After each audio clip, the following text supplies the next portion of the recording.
3 करोड़ मुस्लिमों पर बीजेपी की पकड़। भाजपा ने यूपी में चला पसमानदा कार्ड। अखिलेश राहुल के सामने खड़ी है नई चुनौती। 150 सीटों पर बदल सकता है समीकरण। उत्तर प्रदेश विधानसभा चुनाव से पहले सियासी हलचल तेज हो चुकी है। इसी बीच बीजेपी ने पसमानदा मुस्लिम समाज को लेकर अपनी रणनीति तेज कर दी।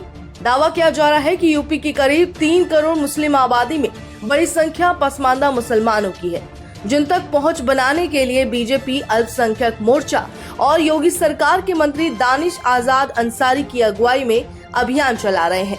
बीजेपी का फोकस सरकारी योजनाओं का लाभ इस वर्ग तक पहुंचाना और उन्हें अपने साथ जोड़ना है। अब देखना होगा कि बीजेपी का ये पसमानदा कार्ड यूपी की राजनीति में कितना असर डालता है और क्या इससे अखिलेश यादव और राहुल गांधी की राजनीति पर कोई प्रभाव पड़ता है या नहीं। उत्तर प्रदेश की चुनावी रणभेरी बजने से पहले ही सभी राजनीतिक दल तमाम दांव पेच शुरू कर चुके हैं। अपने अपने वोटरों को साधने की कोशिश की जा रही है। वहीं भाजपा विपक्ष की उस सुरक्षित और अभेद किले में तोड़ने की कोशिश कर रही है, जिसके बल पर विपक्ष हमेशा सत्ता में आने के सपने देखते रहा, और वो है मुस्लिम वोट बैंक।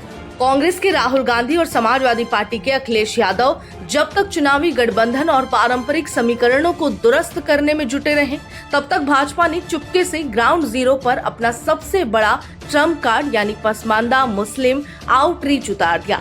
भाजपा की सोशल इंजीनियरिंग ने उत्तर प्रदेश के राजनीतिक पंडितों को तक चौंका दिया।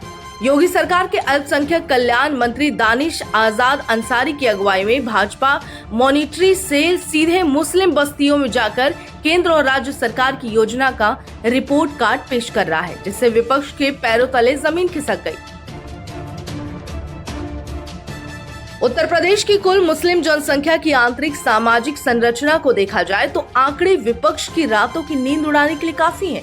आबादी की बात करें तो उत्तर प्रदेश में कुल मुस्लिम आबादी का लगभग 80 से 85% हिस्सा पसमानदा यानी पिछड़े, दलित और शोषित मुसलमानों का है। वहीं वोट बैंक की बात करें तो संख्या बल के हिसाब से यह आबादी तकरीबन 3 करोड़ के आसपास बैठती है।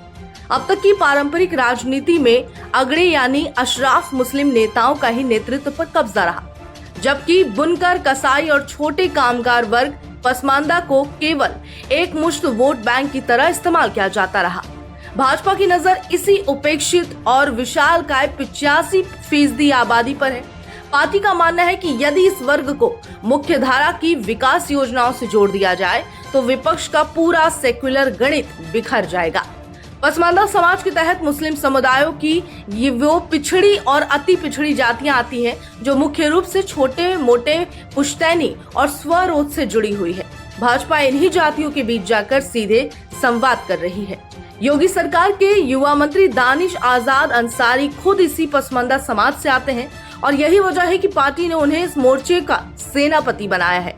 दानिश आजाद लगातार मुस्लिम बहुल इलाकों का दौरा कर रहे हैं। वो बड़ी रैलियां करने के बजाय छोटे छोटे घरेलू सभाएं और व्यक्तिगत चौपाल कर रहे हैं।